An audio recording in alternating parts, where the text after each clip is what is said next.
Hello everyone. Before we dive into today's story, let me ask you something. Where are you all watching from? Comment below, I'd love to know. Whether you're tuning in from a bustling city or a quiet town, today's story is going to leave you hooked. If you love stories filled with suspense, drama, and unexpected twists, make sure to hit that subscribe button and join our growing family here at Unheard Stories. Trust me, you won't want to miss what's coming next. Meet Emily Carter, a 33-year-old marketing professional who seemed to have it all. A charming smile, a dream career, and a picturesque home in a peaceful suburb. To her friends, Emily's life was one to envy. By day, she was the kind of woman who commanded boardrooms with her ideas, effortlessly blending professionalism with creativity. By night, she was a devoted wife to Ethan, her high school sweetheart. At 35, Ethan was the stable, dependable anchor in Emily's whirlwind life.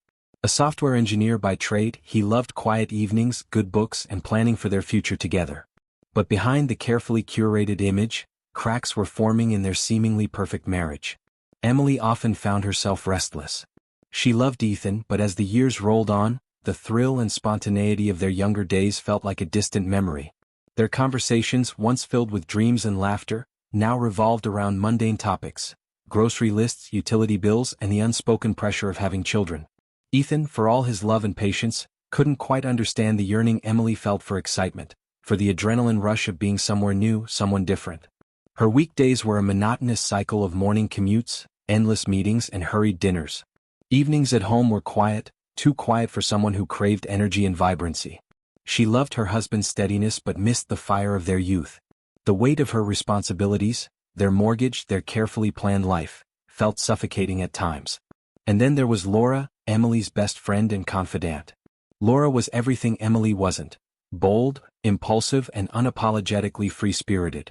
She had a knack for pulling Emily out of her comfort zone, tempting her with stories of spontaneous adventures and nights out on the town. "Come on, Em," Laura would say with a mischievous grin. "Just one drink. Live a little." On one such Thursday evening, Emily found herself at a crossroads. Ethan had asked her to stay home for a quiet dinner, a chance to reconnect, but Laura's invitation to a new lounge downtown whispered promises of the thrill Emily missed. Would she choose the comfort of home or the spark of the unknown?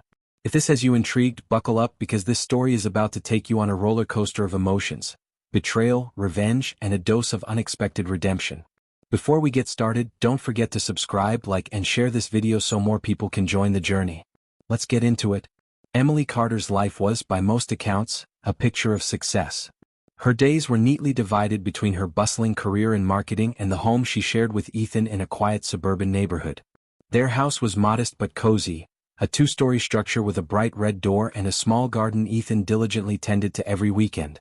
The interior reflected their personalities: Ethan's preference for calm neutrality and Emily's flair for vibrant colors. While the living room boasted soft beige furniture and understated decor, Emily had insisted on adding bold paintings and quirky cushions to inject life into the space. Despite the seemingly harmonious balance, the cracks in Emily's world were growing deeper. On the surface, she managed her responsibilities flawlessly. Every morning, she would slip into her tailored suits, grab her favorite latte from the corner cafe, and march into her office as if she owned the place. She was a natural leader, her presentations always laced with wit and charm. Her colleagues admired her, her clients adored her, and her boss regularly pointed her out as an example of excellence. But beneath the polished exterior, Emily was exhausted. Her workdays were relentless. Deadlines loomed like storm clouds, and every email she opened seemed to demand more of her time, more of her energy. By the time she returned home, the idea of spending quality time with Ethan felt more like a chore than a reprieve. And therein lay the problem. Ethan was her safe haven, but he had also become a reminder of the monotony she couldn't seem to escape. Ethan, for his part, was a man of consistency. A self-taught software engineer who had climbed his way to a comfortable salary, he thrived on structure and routine. He was up at 6:30 every morning, sipping his carefully brewed coffee while scanning the news. He hit the gym 3 times a week, and every Sunday he called his parents like clockwork. His devotion to Emily was unwavering, but it was a quiet kind of love, steady, predictable, and, for Emily, increasingly uninspiring. The tension between them wasn't explosive. It was subtle and insidious, like a slow leak in a tire. Conversations were polite but brief. They rarely argued, but they rarely laughed either. And though Ethan still left sweet notes for her on the fridge or kissed her forehead before heading to bed, Emily often found herself yearning for something more. She couldn't name it exactly: passion, excitement, freedom, but she knew it wasn't in their living room watching reruns of their favorite sitcom. Enter Laura, Emily's best friend since their college days. Laura was everything Ethan wasn't: impulsive, fiery, and unabashedly self-centered. She thrived on chaos, and her social calendar was a whirlwind of brunches, concerts, and late-night escapades. A freelance graphic designer, Laura lived life on her own terms, eschewing stability for adventure. She had no qualms about calling Emily at 9 p.m. with a simple, "Get dressed. I'm picking you up in 10. For years, Emily resisted Laura's invitations, choosing to prioritize her marriage and career over nights out. But lately she found it harder to say no. The allure of Laura's vibrant world was too strong to ignore. It wasn't just about the parties or the cocktails, it was about the way Laura made her feel. With Laura, Emily could shed the weight of her responsibilities and transform into someone freer, more alive. It was intoxicating. Their go-to haunt was the Velvet Haven, a chic lounge tucked away in the city's arts district. With its dim lighting, plush velvet seating, and a sultry jazz playlist, it felt like stepping into another world. Here, Emily wasn't just Ethan's wife or the overworked marketing exec. She was someone else entirely. She was the woman who danced without a care, charmed strangers with her laugh, and drank cocktails named after constellations. But even in these moments of escapism, Emily felt a twinge of guilt. She knew Ethan wouldn't understand this part of her, the part that craved spontaneity and flirtation. He had tried in his way to make her happy. He'd planned romantic dinners, booked weekend getaways, and even taken up hiking because he knew she loved it. But nothing seemed to bridge the growing gap between them. Ethan's patience was starting to wear thin. On more than one occasion he'd stayed up late waiting for Emily to come home from a night out with Laura. "We need to talk about this," he'd said, his voice calm but firm. Emily would nod, apologize, and promise to change, but her promises were always short-lived. She didn't want to hurt him, but she also couldn't deny the magnetic pull of the life Laura offered her. As Emily's double life continued, she found herself living in two worlds. One with Ethan, filled with routines and obligations, and one with Laura, brimming with chaos and thrill. The balance was precarious, but for now she managed it. What she didn't realize was that this balancing act couldn't last forever. The cracks in her life weren't just growing, they were about to shatter. The night that everything changed began like so many others. It was a Thursday evening, and Emily was at her office, staring blankly at her laptop as her coworkers packed up for the day. The soft hum of their chatter surrounded her, a reminder of how little connection she felt to the people around her. She was tired, not just from the day's endless meetings but from the slow erosion of her once vivid life. Her phone buzzed, pulling her from her thoughts. It was a text from Laura. "Velvet Haven tonight. Don't make excuses. You need this." Emily sighed, glancing at the time. Ethan would already be home, likely prepping dinner or flipping through channels. They hadn't spoken much that morning, just the usual exchange of "have a good date and see you tonight." She knew he wanted her to come straight home to spend time together, but the thought of another quiet evening made her chest tighten. Her fingers hovered over the keyboard as she typed a quick response. "Fine. One drink?" By the time Emily walked into the Velvet Haven, she felt the familiar buzz of anticipation. The dim lights, the hum of low conversation, and the rich scent of whiskey and lavender greeted her like an old friend. Laura was already at the bar, wearing a bold red dress that turned heads as she sipped her martini. "Finally?" Laura exclaimed, pulling Emily in for a quick hug. "You've been way too MIA lately. Tonight, no stress, no guilt, just fun." Emily smiled, letting Laura's infectious energy lift her spirits. She ordered her usual, a Moscow Mule, and allowed herself to sink into the atmosphere. As the first sip of the crisp cocktail hit her tongue, she felt the day's weight begin to fade. That's when she noticed him. He was seated at the far end of the bar, his tall frame casually leaned against the counter. His dark hair was slightly tousled, and his suit, though tailored, had the air of someone who didn't care much for formalities. His eyes locked on Emily's for a fraction of a second longer than necessary, and he offered a small, knowing smile before turning back to his drink. Laura noticed immediately. Well, she said, nudging Emily. "Looks like someone's got his eye on you." "Stop," Emily said with a laugh, shaking her head. But she couldn't deny the thrill that ran through her at the thought. It was harmless, she told herself. Just a look. A little attention. The man, as it turned out, was Ryan Matthews, a business consultant who was in town for a conference. He introduced himself when Emily passed by on her way to the restroom, his deep voice stopping her in her tracks. "Hi, Ryan," he said, extending a hand. His smile was confident but not cocky. "I couldn't help but notice you seem a little out of place here. Not in a bad way, just different." Emily chuckled, her nerves betraying her. "Is that your idea of a pickup line?" "Not at all," he replied smoothly. "Just an observation. You don't strike me as someone who spends every night in a bar." "And yet here I am," she said, raising an eyebrow. She wasn't sure what compelled her to linger, but something about Ryan's demeanor felt magnetic. He wasn't overtly flirtatious, nor did he try too hard. He was just present, and for someone who often felt invisible, that was intoxicating. As the weeks went on, their encounters became less coincidental. Laura teased Emily about the mysterious man who had caught her attention, but she never pressed for details. Emily, meanwhile, began to find excuses to visit the Velvet Haven more frequently, knowing Ryan would likely be there.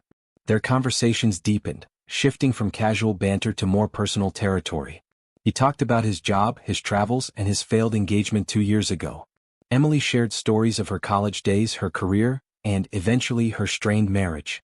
"It sounds like you're carrying a lot," Ryan said one night, his voice low and empathetic.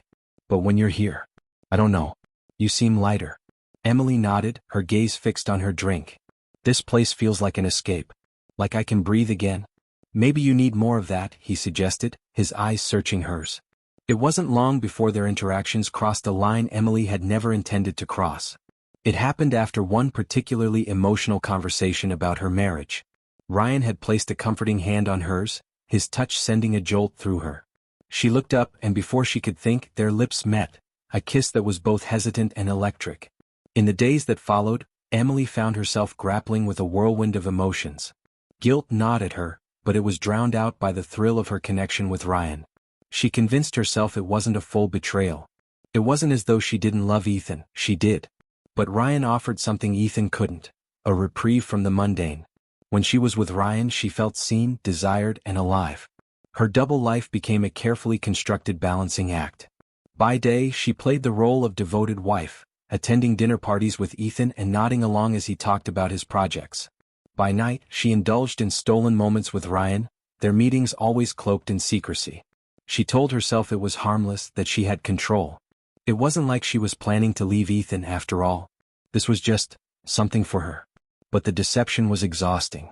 Emily found herself slipping, forgetting to respond to Ethan's texts, arriving home later than she'd promised, brushing off his questions with vague excuses. Ethan, ever patient, gave her space, but his quiet demeanor hinted at a growing unease. One evening, as Emily stood in front of the bathroom mirror, she caught a glimpse of herself and hardly recognized the woman staring back. Who had she become? She wasn't a cheater, not really. She loved Ethan. She did. But she couldn't bring herself to end things with Ryan either. The thought of walking away from the passion, the freedom, the version of herself she had rediscovered was unbearable. What Emily didn't realize was that the walls of her carefully constructed life were closing in. Ethan wasn't as oblivious as she believed. He noticed the changes, the way she laughed less at his jokes, the way her eyes seemed distant even when they were together. And Ryan, for all his charm, had his own agenda. He was growing tired of the half-truths and stolen moments, and Emily's refusal to make a choice was beginning to wear on him. The affair had started as a spark, a brief reprieve from the dullness of Emily's life. But like all fires left unchecked, it was spreading, threatening to consume everything in its path. Emily was living on borrowed time, and deep down she knew it. It began innocently enough, or so Emily thought. A misplaced phone, a text left unread, or perhaps a fleeting glance of guilt that she didn't realize she had shown. Whatever the spark, it was enough for Ethan to notice that something wasn't right. Ethan had always been perceptive, even if he rarely voiced his concerns. But in recent weeks, Emily's increasing absences and vague explanations had pushed his patience to its limits. One Thursday evening, Ethan was alone in the living room, absent-mindedly flipping through a book. Emily had sent a text earlier saying she'd been working late. It wasn't the first time she'd said this, but tonight, something about her tone felt different, almost mechanical, as if rehearsed. Ethan stared at his phone, her message glowing on the screen, and decided he couldn't ignore the growing pit in his stomach.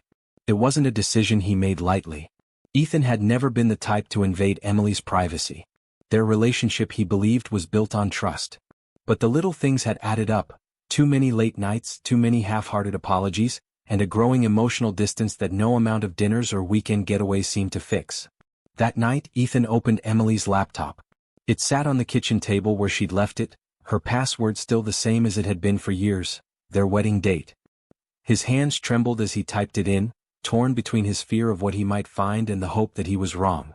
What he discovered shattered him. An email buried deep in her sent folder, addressed to someone named Ryan. The subject line read simply, "Last night?" Ethan clicked it, his chest tightening as he read the words. "I can't stop thinking about you. I hate how much I want to see you again even when I know I shouldn't. Last night was incredible, more than I could have imagined." Ethan leaned back in his chair, his vision blurring with tears.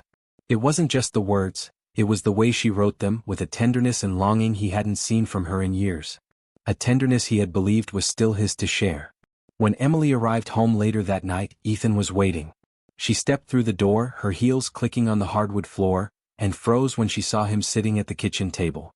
The lights were dim, casting shadows across his face, but she could see the tension in his jaw, the hurt in his eyes. "Hey," she said, her voice careful. "Why are you sitting here in the dark?" Ethan didn't respond immediately. Instead, he slid the laptop across the table toward her, its screen glowing with her email to Ryan. Emily's heart dropped as she realized what he had found. "Who is he?" Ethan's voice was low, almost calm, but there was a sharp edge to it that cut through the air. She opened her mouth to speak, to deny, to excuse, but no words came out. The silence was deafening. "Don't lie to me, Emily," he continued, his voice trembling now. "How long has this been going on?" "Weeks? Months?" Emily's chest tightened as panic rose within her. She took a step forward, her hands raised as if to placate him. "Ethan, listen, it's not what you think." "Oh, it's not?" he snapped, standing abruptly. The chair scraped loudly against the floor. "Because what it looks like is that my wife, is sneaking around with someone else while I'm here trying to hold this marriage together." "It wasn't," she started, but Ethan cut her off. "Don't you dare say it wasn't serious," he said, his voice breaking. "Do you think that makes it better? That it wasn't serious? That you decided our life, our promises, were worth risking for something casual?" Tears welled in Emily's eyes as she tried to explain, but her words came out jumbled, frantic. "I didn't mean for it to happen. I just needed something. I felt so stuck, Ethan. So suffocated."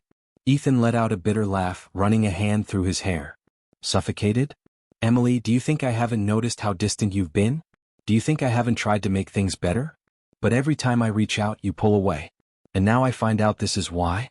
"I didn't want to hurt you," she whispered, her voice barely audible. "But you did," Ethan said, his tone softer now, though no less pained. "You did, Emily. And I don't think I can forgive this." The finality of his words hit her like a blow. Emily stepped closer, desperate now. "Ethan, please. We can fix this. I'll stop. I'll do whatever it takes." But Ethan shook his head, his eyes hollow. "You made your choice, Emily. Now it's my turn." In the days that followed, Ethan's actions spoke louder than any of the heated words they'd exchanged that night. He didn't yell, he didn't make a scene, but his cold, calculated moves made it clear that he was done waiting for her to change. Emily returned home one evening to find a stack of papers on the kitchen counter. Divorce documents, meticulously prepared. Beside them sat her engagement ring, placed neatly in a small black box. A handwritten letter lay on top. "Emily, I've spent years hoping you'd choose me, that we could find our way back to each other. But this betrayal is too much. I can't build a life with someone I can't trust. The divorce papers are ready. If you want to try to salvage what's left of this, meet me at the Pinewood Suites, room 304 by 5 p.m. on Friday. If you don't show, I'll take it as your decision to let this end. Ethan." Emily's hands shook as she read the letter. Ethan knew her too well. He had given her an ultimatum, forcing her to confront the wreckage she had caused. Part of her wanted to run to him, to beg for forgiveness, but another part bristled at the thought of being cornered like this. It wasn't fair, she told herself. But deep down, she knew she had brought this on herself. Friday came and went, and Emily didn't go to the Pinewood Suites.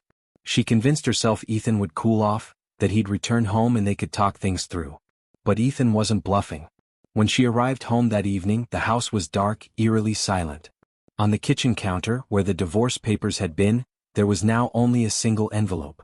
Inside was a note, written in Ethan's steady hand. "You didn't show. I waited until 5:30. I'm done, Emily. The house will be listed next week. I've already moved what I need. This is goodbye. Emily's breath hitched as the weight of his words sank in. Ethan, her steady and patient Ethan, was gone. The life she had taken for granted had crumbled in a matter of days. And now she was left alone, holding the shards of her own decisions. Ethan's revenge wasn't loud and it wasn't messy. It wasn't fueled by rage or theatrics. Instead, it was calculated, precise, and utterly devastating. The quietness of his retaliation was what made it so powerful. It left Emily no room to fight back, no chance to salvage the pieces of the life she had carelessly gambled away. The first sign of Ethan's plan came on a gray Monday morning. Emily had woken up groggy, her head pounding from another restless night. She reached for her phone to check her bank account, planning to order groceries. But when she opened the app, her balance stared back at her, nearly empty. Panic surged through her as she refreshed the screen, hoping it was a mistake. It wasn't. Their joint account had been drained, and her personal account, once flush with savings, was now a shadow of what it had been. Ethan had always handled their finances.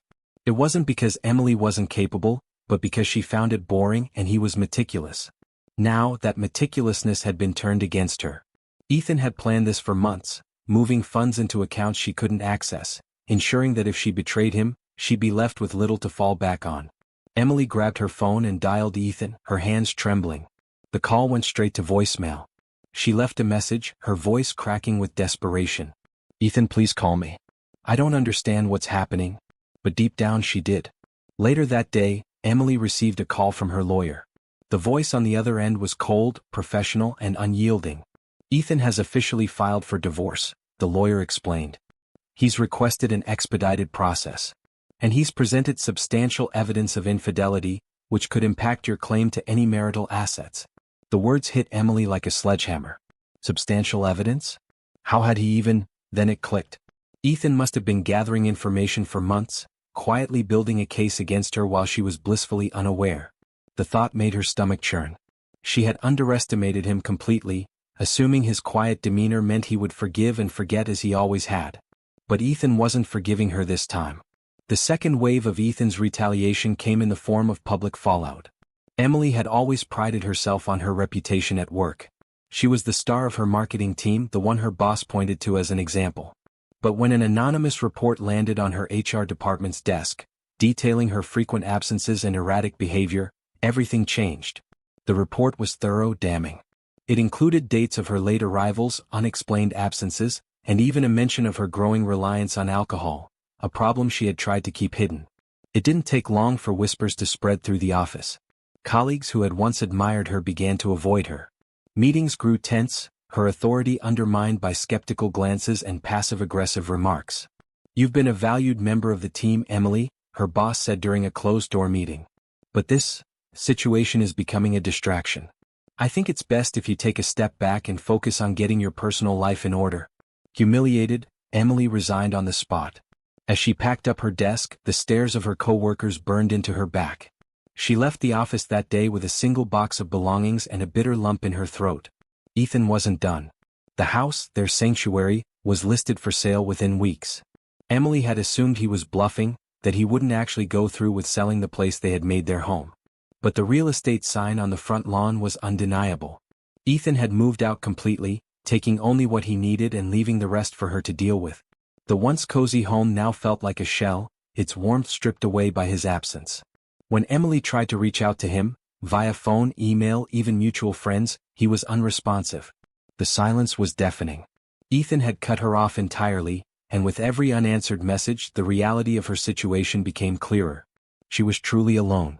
As the divorce proceedings dragged on, Ethan's methodical nature continued to shine. His lawyer, a sharp and relentless man named Matthew Reynolds, left no stone unturned. In court, Matthew presented evidence that painted Emily as reckless and untrustworthy. Text messages to Ryan, receipts from their outings, and even photos of the two of them together. Ethan's case was ironclad. "Your Honor," Matthew began during one hearing, his voice calm but firm, "my client has demonstrated remarkable patience and commitment to his marriage. But Mrs. Carter's repeated infidelities and disregard for their partnership have left him with no choice but to protect himself. We request that marital assets be divided in favor of Mr. Carter, given the circumstances." Emily's lawyer tried to argue against the invasion of privacy, but the evidence was overwhelming. The judge ruled in Ethan's favor, granting him the majority of their shared assets. Emily was left with little more than her personal belongings and a modest settlement that barely covered her mounting legal fees. The emotional fallout was even more profound. Emily's friends, many of whom had admired Ethan for his kindness and patience, began to distance themselves from her. Some were polite but distant, while others were more direct. Laura, who had encouraged Emily's nights out and introduced her to Ryan, was among the first to fade away. "I just think you need to focus on yourself for a while," Laura said during a strained phone call. "I'm not sure I can be a part of this right now." Even Ryan disappeared. After Ethan's court victory, Ryan stopped answering Emily's texts. When she finally cornered him at the Velvet Haven, he shrugged her off with a casual, "This was fun, but I'm not looking for anything serious." The sting of his dismissal left Emily reeling. She had lost everything: her marriage, her home, her reputation, and now even the man she had risked it all for was gone. Months passed, and Emily found herself living in a small one-bedroom apartment on the outskirts of the city. The life she had once taken for granted was a distant memory. Every empty wall, every silent evening was a reminder of the choices she had made and the price she had paid. Financially, she was drowning. The settlement from the divorce barely covered her rent, and job opportunities were scarce. Her once bright future in marketing had been overshadowed by whispers of her unprofessionalism, making it nearly impossible to rebuild her career.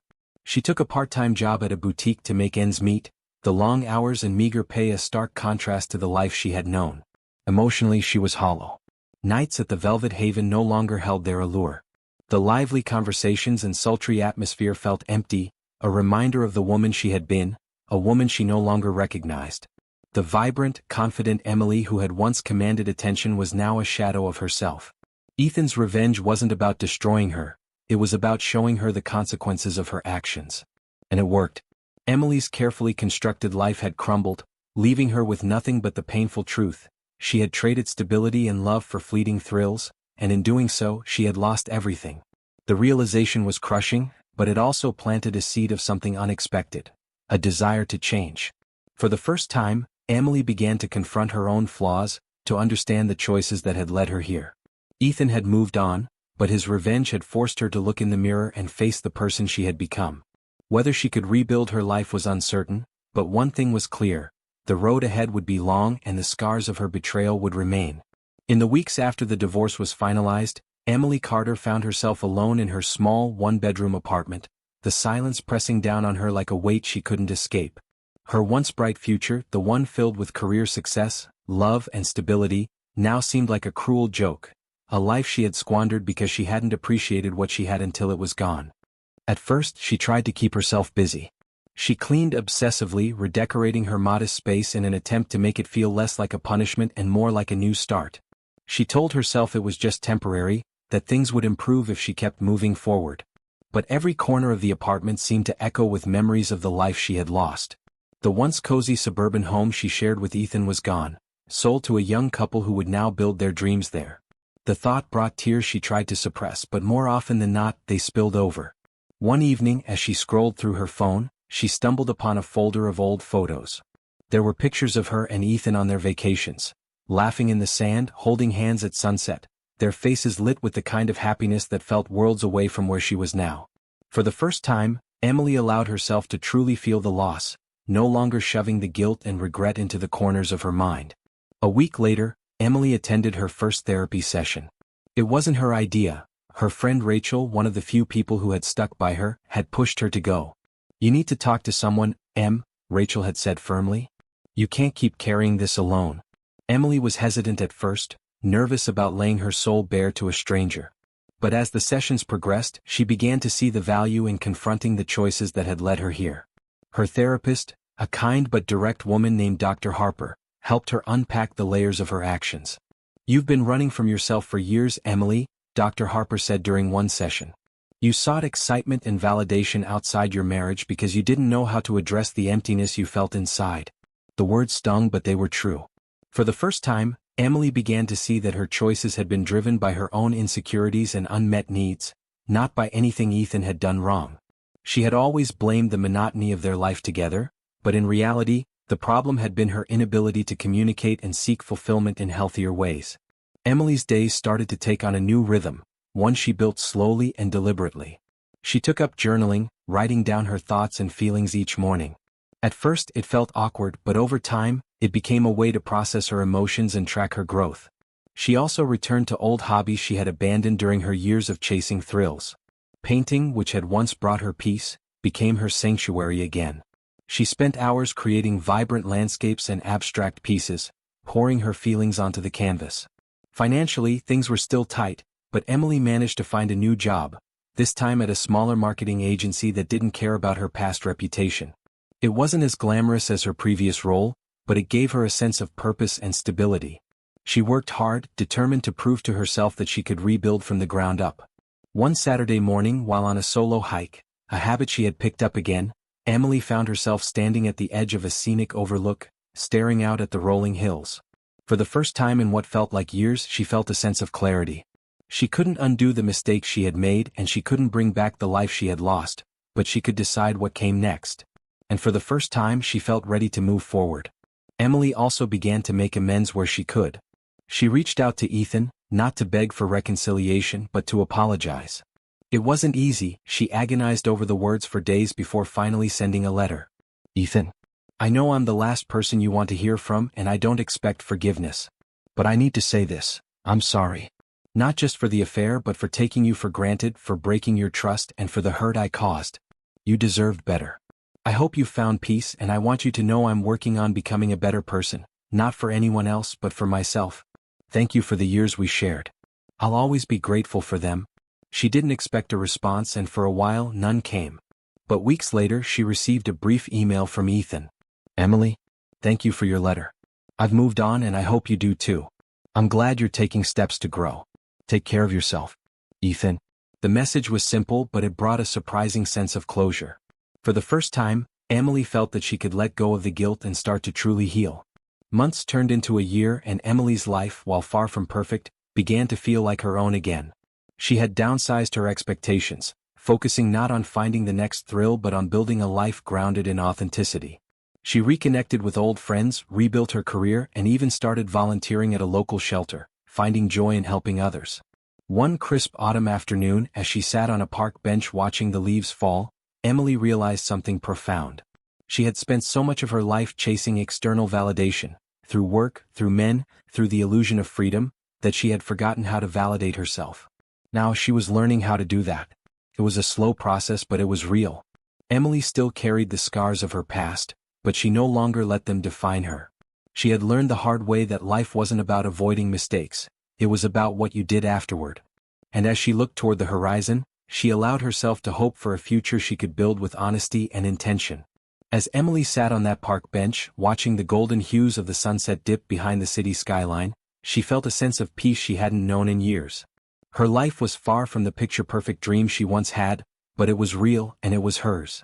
She had learned the hard way that every choice, no matter how small, carried consequences. And those consequences didn't just affect her, they rippled through the lives of everyone around her. Her story is a powerful reminder of how fragile trust can be and how easy it is to take the people we love for granted. Emily once believed she could live two lives, balancing the stability of her marriage with the excitement she sought elsewhere. But in trying to have it all, she lost everything that truly mattered. For those of you watching, let me ask you this. Have you ever found yourself standing at a crossroads, unsure of which path to take? If Emily's story teaches us anything, it's this. The decisions we make in those moments can define our lives. They can build us up or tear us down, and sometimes the cost of a fleeting thrill is far greater than we imagine. Life isn't about being perfect or never making mistakes. It's about learning from those mistakes and choosing to grow. Emily's journey is a testament to the power of reflection and the importance of accountability. She may have lost her marriage, her home, and her old life, but she found something else. A chance to rebuild, to rediscover herself, and to create a new future, one step at a time. What about you? Are there relationships or choices in your life that you might be taking for granted? Don't wait until it's too late to appreciate what you have. Communication, trust, and respect are the foundations of any meaningful relationship. If you're feeling restless like Emily did, take a moment to reflect. What are you truly searching for? Sometimes the answers are closer than you think. If this story resonated with you, I'd love to hear your thoughts. Tell me in the comments. Where are you watching from, and what would you do if you were in Emily's shoes, or Ethan's? Your stories and insights mean so much to this community. And before you go, Don't forget to like this video and subscribe to Unheard Stories. Here we explore raw, real tales of love, betrayal, and redemption, stories that make us question our own lives and choices. Hit that notification bell so you never miss an episode. We've got more gripping stories coming your way, and trust me, you won't want to miss them. Life is messy, unpredictable, and full of lessons just like Emily's. But even in the darkest moments, there's always a chance to start over, to find a better path, and to become a better version of yourself. Thank you for joining me on this journey, and I'll see you in the next story.